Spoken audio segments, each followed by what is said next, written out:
أعوذ بالله من الشيطان الرجيم بسم الله الرحمن الرحيم الحمد لله رب العالمين وبه نستعين اللهم صل على سيدنا محمد النبي الأمي وعلى آله وصحبه وسلم رب اشرح لي صدري ويسر لي أمري واحلل عقدة من لساني يفقه قولي ولا حول ولا قوة إلا بالله العلي العظيم إلهي أنت مقصودي ورضاك مطلوبي أعطني محبتك ومعرفتك السلام عليكم ورحمة الله وبركاته الحمد لله والشكر لله والصلاة والسلام على رسول الله أما بعد. Pertama sekali kita bersyukur kehadrat Allah Subhanahu wa taala yang telah melimpahkan dan mengurniakan kepada kita nikmat-nikmatnya yang sangat banyak, sama ada nikmat yang zahir maupun nikmat yang batin. Mudah-mudahan segala nikmat-nikmat itu sentiasa dikurniakan kepada kita dan dijadikan kita orang-orang yang mensyukuri nikmat. Mudah-mudahan dengan berkat syukur Allah Subhanahu wa taala bukan saja mengekalkan nikmat yang sedia ada itu, malah ditambah lagi dan digandakan lagi dengan nikmat-nikmat yang lain. Dan insya-Allah pada malam ini kuliah Masjid Abidin ingin meneruskan huraian kalam hikmat Syekh Ahmad Ibn Athaillah Al-Iskandari radhiyallahu anhu. Kalam hikmat yang ingin dijelaskan dan disambung huraiannya ialah kalam hikmat yang ke-218, iaitu kata-kata Syekh Ibn Atha,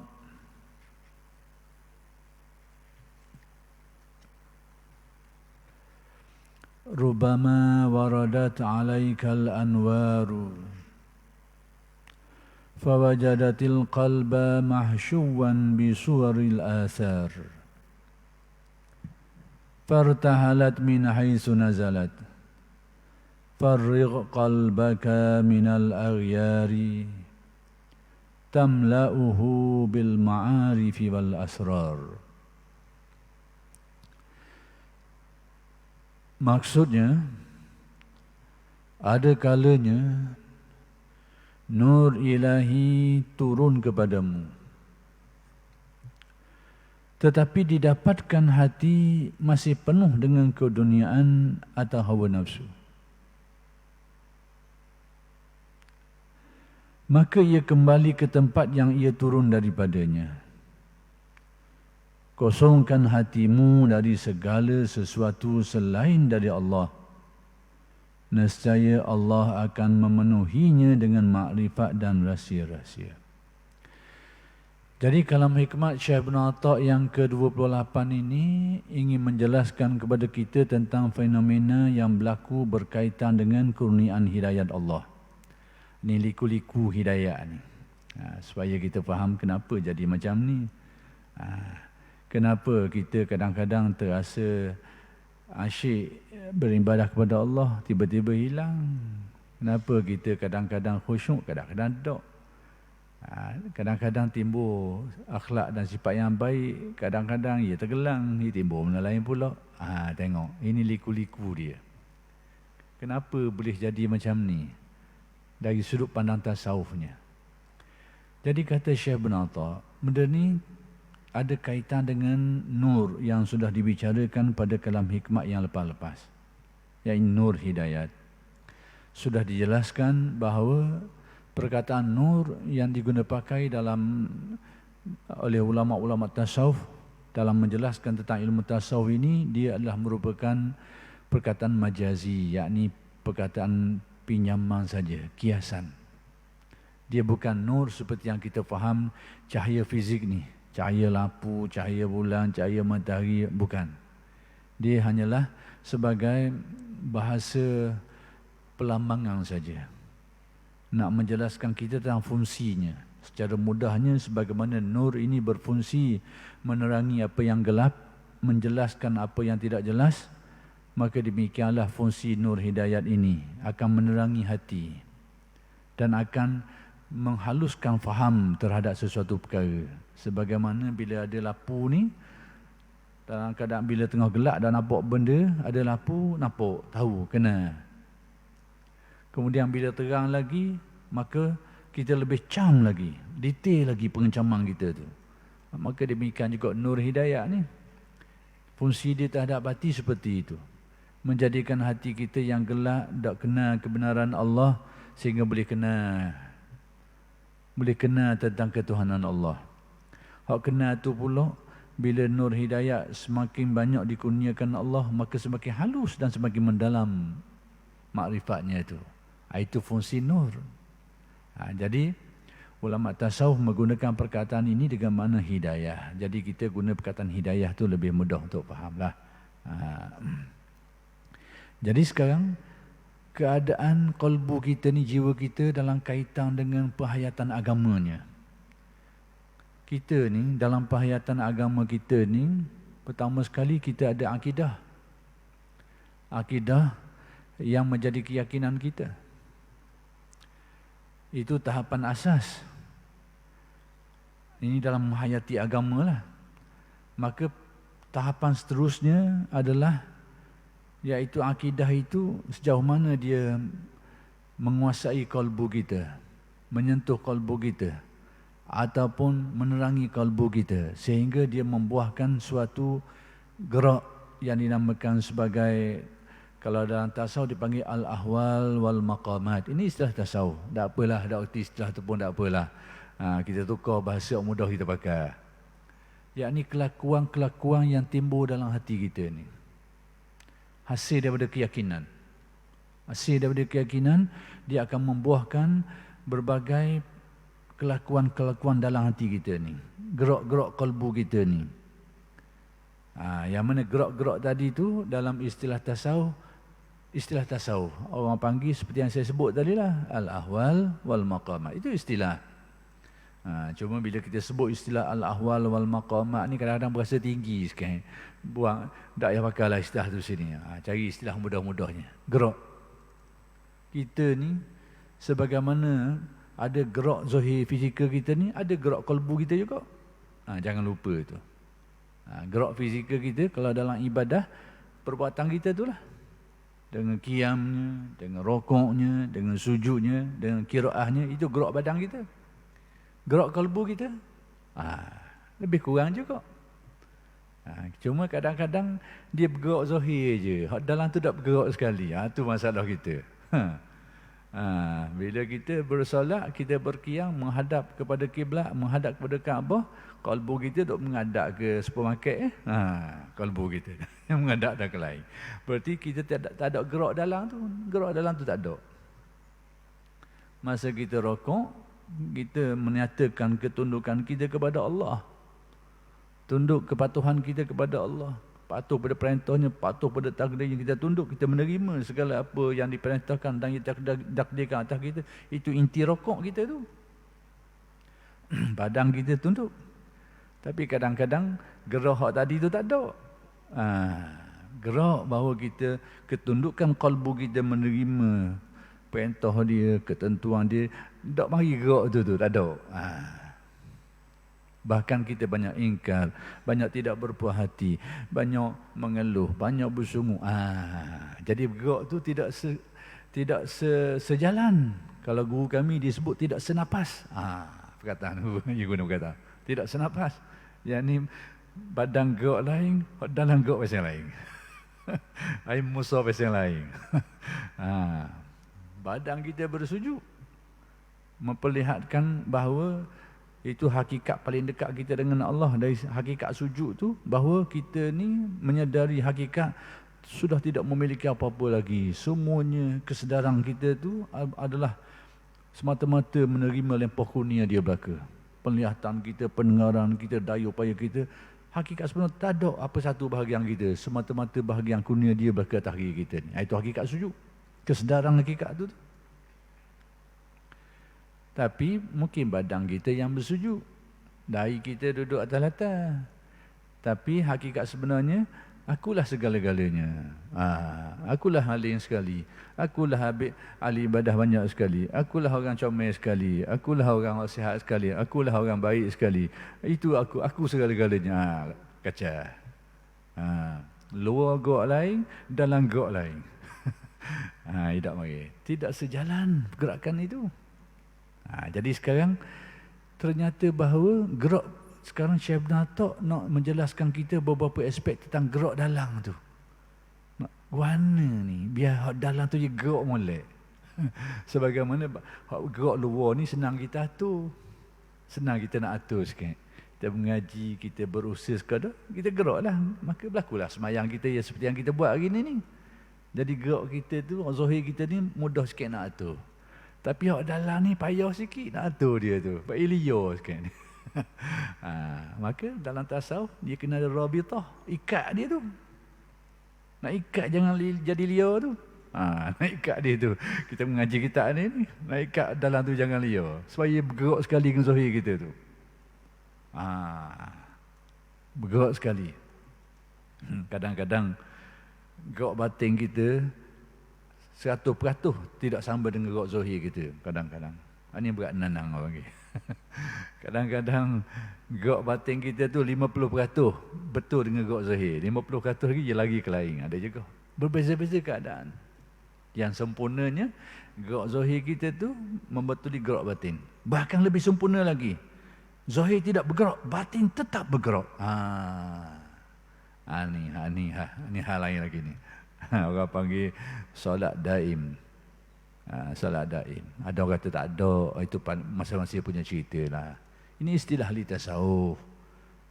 Solat daim ni hanyalah istilah saja. Nak menyatakan bahawa ialah bila orang menafikan, dia kata tak ada solat daim ni, mungkin kefahaman dia tak ada solat daim itu lain. Maka dianggap sebagai tak ada. Tak apalah kau panggil gitu.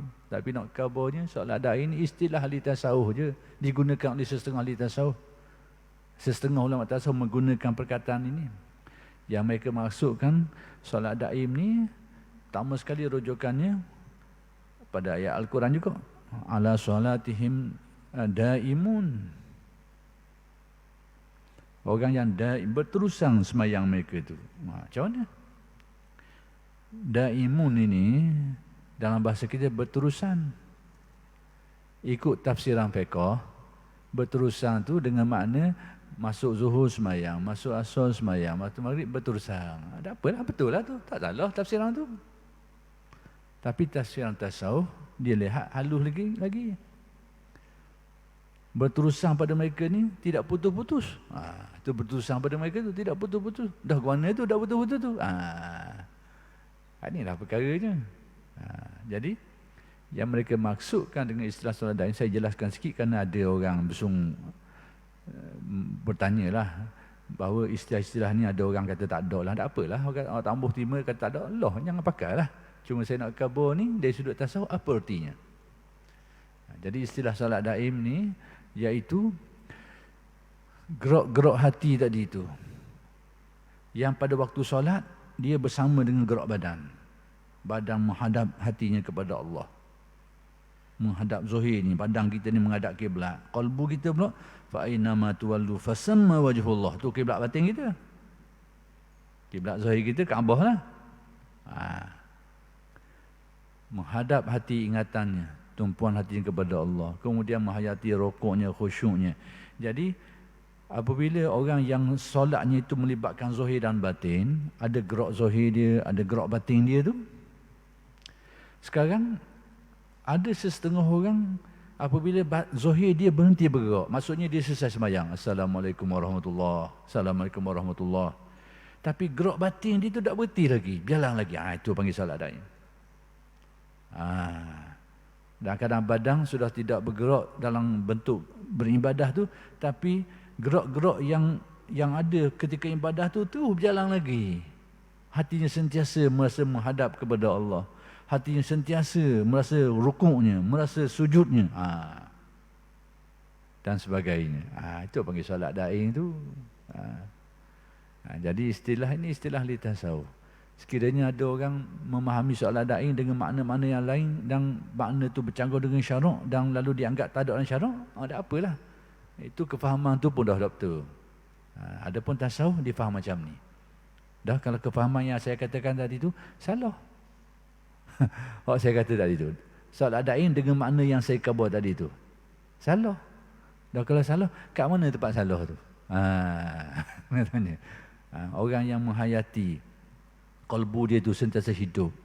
Pada waktu semayang, dia hiduplah. Sama dengan gerak zahir dia tu. Pada dia berhenti semayang, hak batin tu gerak lagi, tak berhenti bergerak. Dengan ingatan dia tu. Tawajuh hatinya tu, rukuk hatinya, sujud kalbunya tu. Hak tu tak berhenti berjalan sama. Badan mungkin berhenti. Yang itu, yang kekal itu orang panggil salat daim. Dalam istilah di tasawuf.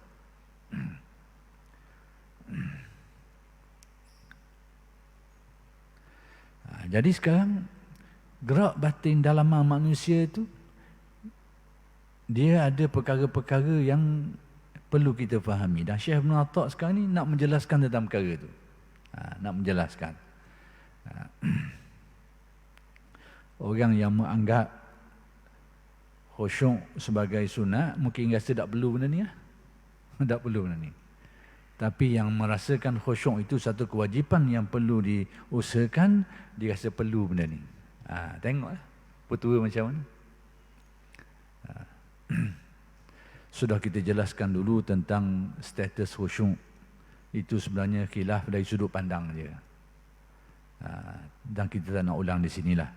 Jadi sekarang kita ambil atas pandangan tasawuf bahawa wajib mengusahakan diri untuk mengkhusyukkan hati. Berusaha itu menjadi kewajipan. Dan sekiranya kita tidak berupaya berusaha tapi belum mencapai, termasuklah mudah-mudahan dalam apa yang difirmankan Allah, la yukallifullahu nafsan illa wus'aha.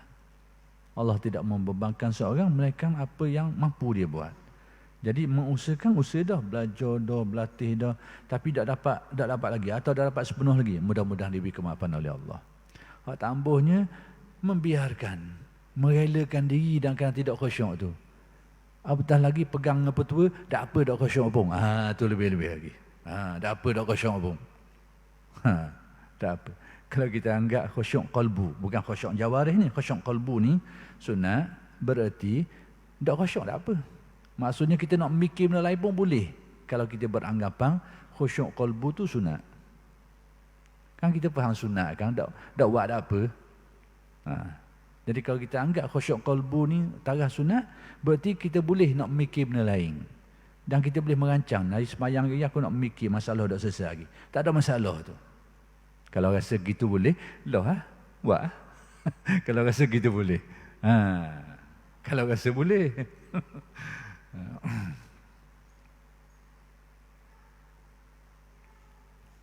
Mana-mana hak dak selesai dalam mesyuarat, lagi sampai waktu semayang dulu. Dia sambung dalam semayang. Semayang, sambung mikir nak selesai masalah ni. Tak apa, sebab dia sunat aja. Boleh. Maksudnya kita boleh pelang awal-awal. Masa dah cukup ni kita ambil waktu dan semayang lah. Nak mikir, nak selesai masalah ni. Sebab apa? Itu sunat aja. Maksudnya kalau tak buat pun tak apa. Itu implikasi kalau kita meletakkan khusyuk qalbu tu sebagai sunat. Membolehkan orang untuk berfikir macam-macam dalam semayang.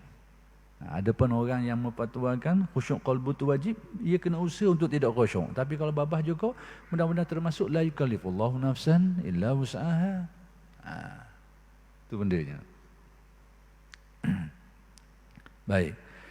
Sekarang dia ada kaitan dengan nur. Allah Subhanahu Wa Taala ini sentiasa ada rahmat dia. Ini perkara yang perlu kita fahami untuk memahami perkara ni, bahawa Allah Ta'ala ni sentiasa ada lempah kurnia dia. Sentiasa ada. Tinggal lagi orang tadah ke tak tadah ke. Ni barat kau hujang ada sama hujang. Ada orang tadah payang. Ada orang tak tadah payang. Itu yang masalah. Hak tak ada payang pula, payangnya besar. Mulut besar tu je. Payang kan main besar. Tapi mulut besar tu je mulut payang. Ada mulut payang macam tu kan? Ada payang mulut besar. Macam-macam agak lah payang tu. Jadi kurniaan sentiasa ada. Inilah yang difahami oleh Al-Ghazali dan ulama-ulama tasawuf yang lain berkait dengan apa yang diriwayatkan. Inna lillahi fi ayyami dahrikum lanafahat. Ala fata'arradu laha. Sesungguhnya Allah Ta'ala ni dia sentiasa ada nafahat, kurnia dia, lempoh kurnia dia, sentiasa memberikan kurnia kepada makhluknya. Lalu apa yang disarankan? Ala fata'arradu laha. Hendaklah kau menunggu, maksudnya hendaklah kau bersedia untuk terima lempahan tu. Lempahan ada semua, tapi tinggal lagi kita ni tunggu gedok. Duriang musim dia lurus semua, cuma kita pergi tunggu gedok. Tak tunggu je bahan dia orang. Boleh ke orang lain je bahan ni. Nanti musang ke rimau ke apa ke, kita tak tunggu. Kalau tunggu boleh begitu lebih kurang. Lempahan sentiasa ada, kurniaan Allah sentiasa ada. Tinggal lagi ala fata'arradu laha. Ta'arud ni tunggu. Apa istilah tunggu di sini? Maka dijelaskan oleh ulama tasawuf, iaitu disebut sebagai istilah Arabnya, kok bahasa Arab lah, tathhirul qalbi, menyucikan kalbu kita ni. Menyucikan kalbu, membersihkan kalbu, supaya apa? Supaya dapat menerima lempah tu. Macam kalau payang banyak benda dah dalam, ada belaka dah air. Tapi air tu air uduh-uduh, air seluk lah, air cor lah duduk dalam. Mari hujan tak masuk dah dalam tu. Tak masuk dah. Sebab apa? Banyak benda lain dalam tu. Maka kena buang bersih. Buang air-air kotor tu, baru yang masuk air baru mari ni. Maka demikianlah tamsil yang mudah. Pertama sekali, kita kena terima hakikat, kena fahami bahawa Allah Ta'ala sentiasa ada lempoh kurnia dia, rahmat dia, hidayat dia ni, secara umum. Baik, kemudian maka adalah kamu mensucikan, bersih ruang tadi tu, kosongkan dia, bersihkan dia, baru dapat terima lempah tu. Yang ini pula ghalibnya ulama tasawuf merujuk kepada banyak ayat Al-Quran, antaranya ayat yang biasa mereka sebut dan mereka ulah, mereka rujuk tentang perkara ni, iaitu walladzina jahadu fina lanahdiyannahum subulana. Dan orang yang bermujahadah, yakni bermujahadah, membuang hijab-hijab hati dia, kekotoran hati dia, sifat-sifat buruk dia tu, berbuang, bersungguh-sungguh untuk usaha tu. Lanahdiyannahum subulana, kami akan hidayatkan, kami akan kurniakan kepadanya hidayat-hidayat, petunjuk dari sisi kami. Lanahdiyannahum subulana, jalan-jalan ke arah mendekati kami, mendekati Allah, mengenali Allah dan sebagainya, akan dihidayatkan kepada orang tu. Jadi penyucian. Jadi sekarang Syekh Menatak ni dalam kalam hikmat yang ke-218 ni nak beritahu fenomena hak berlaku. Kadang-kadang yang berlaku. Maka kata Syekh Menatak, ada kalanya nur ilahi ni turun kepadamu. Maksudnya Allah Ta'ala kurnia nur tu. Tetapi masalahnya kat mana? Tetapi didapatkan hati kita ni, kalbu kita ni, yakni ingatan kita, perasaan kita, renungan batin kita, itu kalbu kita, masih penuh dengan keduniaan atau hawa nafsu. Banyak benda-benda hak buruk duduk dalam. Hak buruk-buruk dalam tu ibu je saja, ibu dia. Cabang dia banyak, cabang dia. Ibu dia hubud dunia. Itu ibu dia. Gila dunia. Gila dunia ni sebenarnya bukan dunia tu, gila tu. Bahagian gila tu yang jadi masalah. Bukan bahagian dunianya. Gila dunia tu yang jadi masalah. Hubud dunia. Seperti yang dapat dipahami dalam apa yang diriwayatkan, hubud dunia ra'su kulli khati'ah. Gila dunia adalah ibu, kepala kali. Ibu pala kepada kesilapan-kesilapan dan kesalahan. Yang kalau kita renungi, kalau kita renung perkara ni, punca kesilapan yang dibuat oleh manusia ni tak lagi daripada punca akhir sekali pergi dalam situ. Hubud dunia. Manusia gila ke dunia, gila nama, gila pakak, gila harta, gila tu, macam-macam jenis gila tu. Puncanya akhir sekali balik situ belaka. Kalau kita perhati molek-molek, semua angkara yang dibuat oleh manusia, akhir kali dia akan balik situ. Balik kepada ubud dunia. Jadi, ingin saya peringatkan untuk kita semua supaya tidak timbul kekeliruan. Kadang-kadang kekeliruan inilah yang menyebabkan persepsi dan pandangan orang terhadap tasawuf itu jadi keliru. Yang dikatakan masalah dan tasawuf ni, saya nak ulangi supaya tidak timbul kekeliruan ni, yang menjadi masalah dan tasawuf ni bukan dunianya, tetapi akar dia, kegilaan dia yang sumbat dalam hati kita, itulah masalahnya. Jadi sekiranya manusia itu memiliki keduniaan tetapi tidaklah mengganggu kalbunya, maka itu tidak menghalang penghayatan tasawuf. Jadi jangan kita keliru dalam bab ini, sehingga kita faham tasawuf ni anti dunia, buang dunia, jauh dari dunia. Jangan faham seperti itu kekeliruan. Tasawuf ni bukan anti dunia, tapi anti gila dunia. Sekiranya manusia memiliki keduniaan dan menguasainya dalam keadaan dia tidak menggilai orang tu, maka itu adalah nikmat yang besar. Kerana dunia ini boleh tukar jadi ibadah, boleh tukar jadi akhirat. Yang menyebabkan dunia itu tukar sama ada dunia atau akhirat, hak mana? Kalbu kita lah. Kalbu kita. Itulah yang akan menukar dunia itu jadi dunia atau jadi akhirat. Kalau kereta kita tu, dengan kereta tu kita jadi sombong, kita jadi bangga, kita pergi tempat-tempat uduh, jadi dunia dia. Tapi dengan kereta kita tu, banyak manfaat untuk kita, untuk keluarga kita, untuk rezeki kita, untuk anak bini kita, dan kita mensyukurinya, jadi akhirat. Jadi jangan tersilap keliru dalam memahami konsep dunia ni. Jadi sebahagian orang di sini berlaku kekeliruan sehingga dia jadi anti dunia. Bukan sekadar anti dunia, kalau dia minat, dia menceburi ilmu tasawuf dalam kefahaman seperti itu, dia akan anti secara mutlak terhadap dunia, dan itu sikap yang tidak tepat. Kalau dia tidak anti kepada tasawuf pun, dia akan, kalau dia tak macam tu, dia akan anti kepada ilmu tasawuf tu, kerana dia anggap ilmu yang tak boleh nak pakai zaman learning. Kerana apa? Dah kita nak hidup ke mana? Kau tak ada dunia. Faham ke? Okey, kali ilmu tasawuf ni ilmu dia pakai. Ini akibat daripada persepsi keliru terhadap beberapa perkara dalam tasawuf.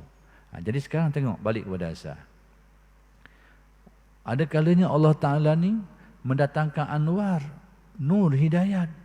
Kemudian bila dimasuk dalam kalbu kita ni, dalam ingatan kita, perasaan kita ni, akhir kali penuh dalam tu dengan mendapatinya penuh dengan rupa-rupa keduniaan ni. Yani asar ni dunia lah, keduniaan yang mana daripada situlah timbulnya hawa nafsu.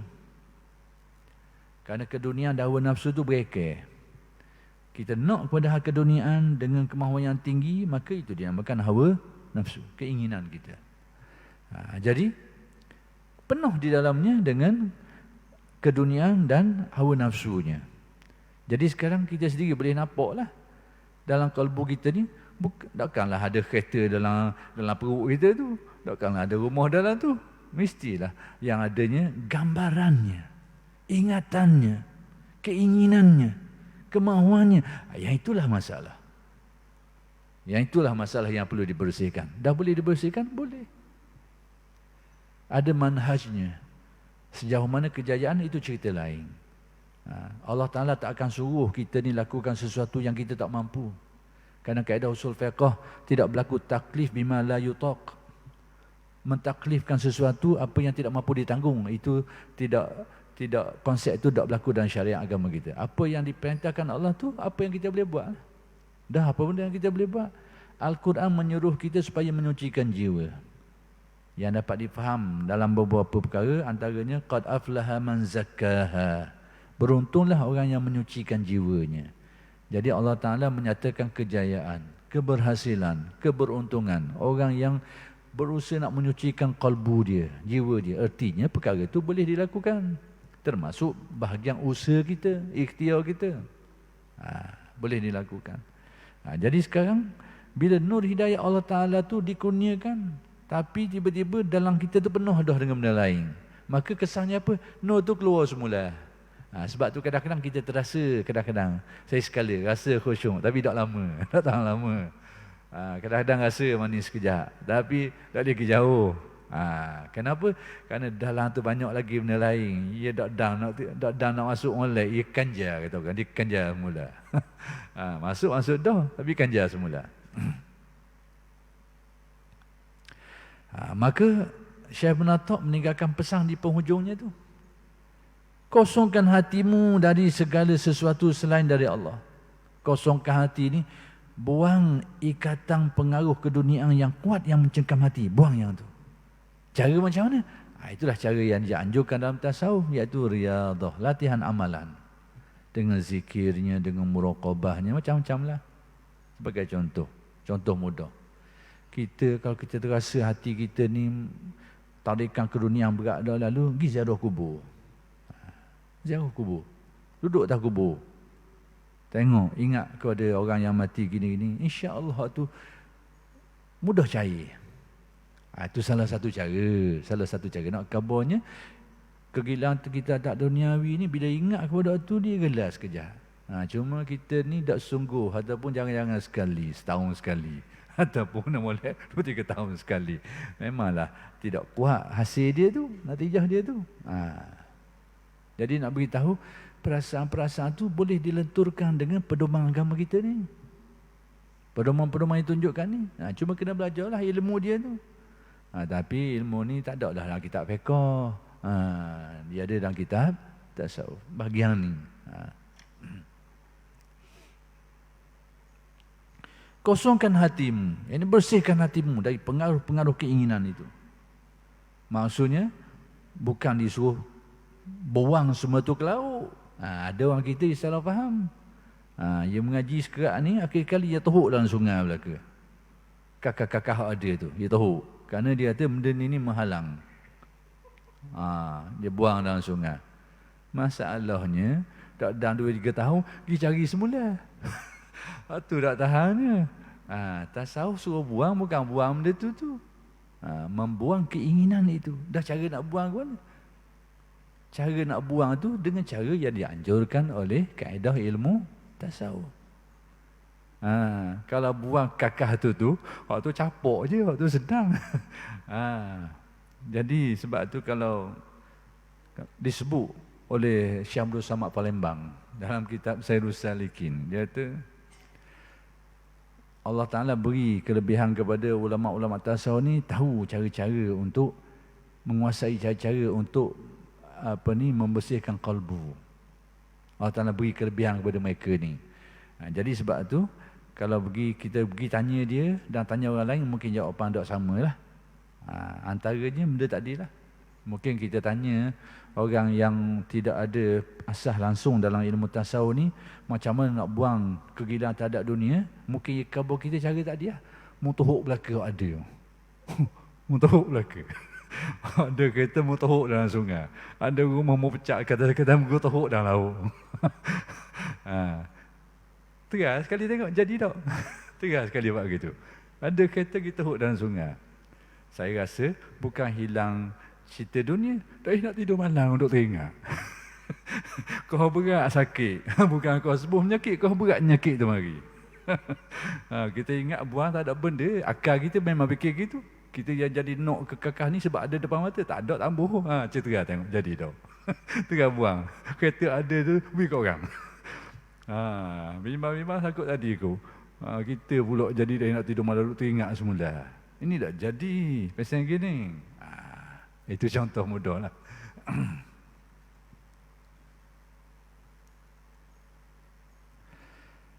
Kosongkan hatimu dari segala sesuatu selain dari Allah.